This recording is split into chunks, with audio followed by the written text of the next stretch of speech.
Kathy Bates and her dog, Griffin.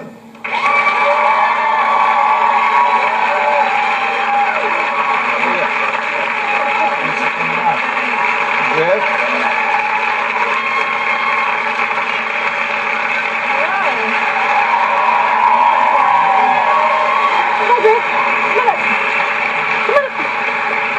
Hi, Griff. How you doing, little guy? Come on up. Get up. Come on. Come on, get some FaceTime, Griff. Maybe we'll have to give you an after fee. Hey, now listen, before we get started, I want to tell you, I thought you were just stunning in primary colors. And, I was wondering why...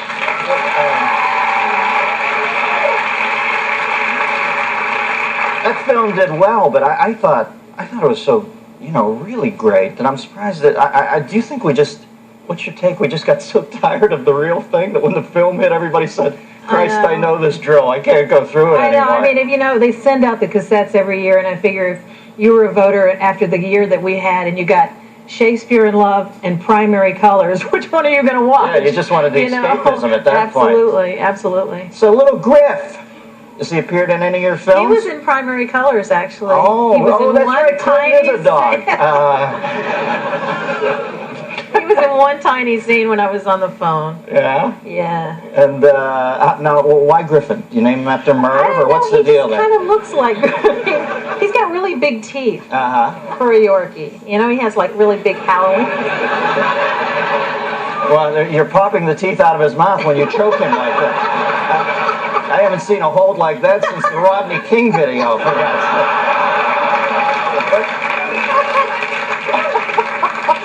Now, did you have a lot of pets growing up? You always been a pet person? Always had dogs. Had a dog named Spike, and I had a dog named Brownie, and then I had a dog named Cha-Cha, who was a Chihuahua. Yeah, he would always take 2 steps forward, 1 step back, when he'd go to fetch. He was very Xavier Cugat about it, and he'd lift both legs when he peed. Now, listen,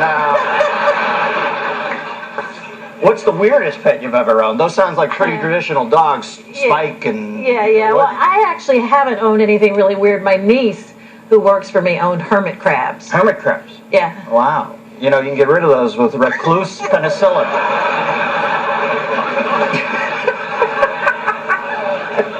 That's the stupidest joke I've ever told. Why do you like dogs so much as opposed to cats? Or you have cats at home? No, I'm allergic to cats. Oh. I just can't have cats. I hate cats. I hate the way they smell. I don't hate cats. I'm allergic. I get sick. It's getting ugly. It's like helter-skelter. Charlie says the cat people and the dog people are going to lay it on each other. We're going to come out of a cave in the valley and take over. Helter-skelter.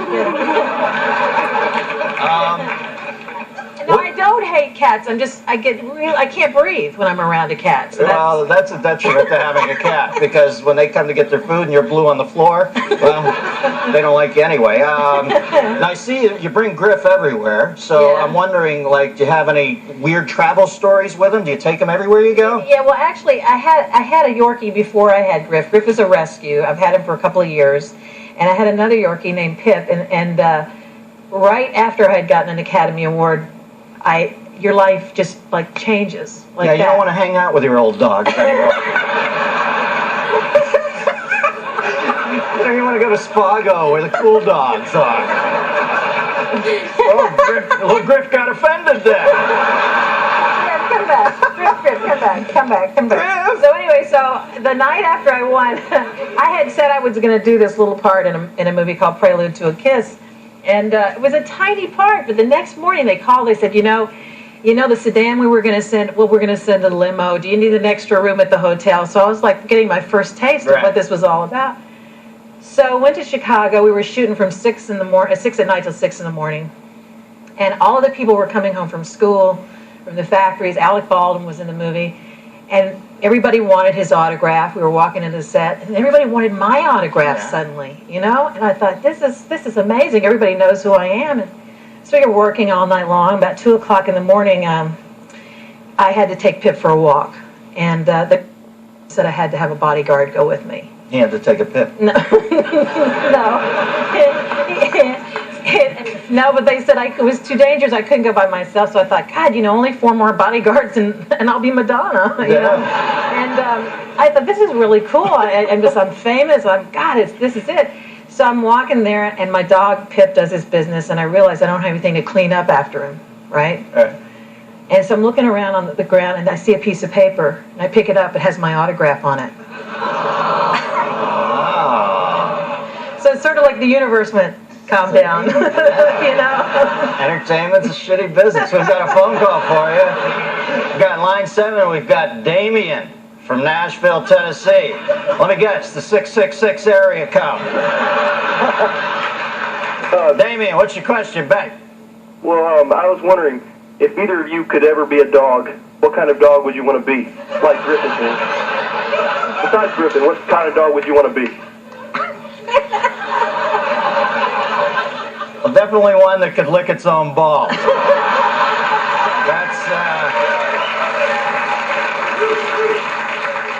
That is high on my list. What's your favorite breed of dog? Oh, God. Well, you gotta say whatever. Yorkie, right? Yeah. Because Griff's here, and I don't want him throwing a fit. Yeah, that's... He looks pretty pissed off. Nice. Huh? Yeah. He can't afford HBO, so... Yeah, I don't know if I would want to be a working breed. I think I'd probably want to be a lap dog. Right. They've got it pretty good. All right. Now, line 2, we've got Trent from Conway, Arkansas. Trent? Yes. Hey, what's your question there, Trent? Hey, okay. What's the most bizarre infatuation with a pet that you have ever seen? You ever done anything extravagant for your pets, or? That I've ever seen or I've ever done? Well, or you? I don't know. How extravagant do you get with your dogs? Like you, for instance. You ever give them gifts and that? Yeah. Uh-oh. You seem reticent. Is it a really weird tale? Yeah, well, no, it's not weird. I just, they have... You gave Pip your Oscar. He keeps it near the toilet in my doghouse. No, I have Stella's backstage, too, who's another Yorkie. Stella wouldn't come out? Well, we were nervous about her with the audience because she's a little, zingy, but... That's why you named her Stella. But we have little Louis Vuitton cases for them. I guess that's a bit extravagant, isn't it? So, are they able to carry these, or are these... Couldn't be an overnight bag. They don't have shoulders. No. They have little... And sweaters. I got some ridiculously expensive sweaters for them at Neiman Marcus. Now, do you think the dog knows he has a sweater on, or do you think he just thinks it's time for a shampoo? What does the dog think when you put a sweater on him? Well, I don't know. What did they give you a different look like? Hey, Kathy, love you, but I'm a dog. No, when it's cold, they really like having them on. They really do. I mean, we have another dog. I don't have another dog. My niece has a dog named Nina, who's sort of like she's a toy fox terrier, and she's cold all the time, so she wears sweatshirts. Mm-hmm. It's a female dog? Yeah. Ah, she's a cold bitch. Now, what?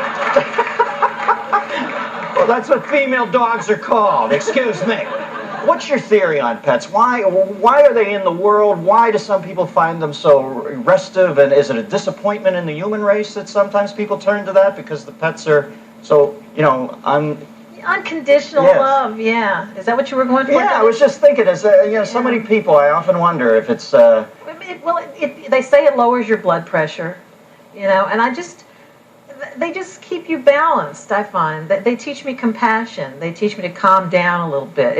It's being in touch with nature, I think. And who taught you to be one of the best actresses of our generation? Who taught you that? Little Griff here? Yeah. Stick around, I'm going to do the news. Kathy Bates, ladies and gentlemen.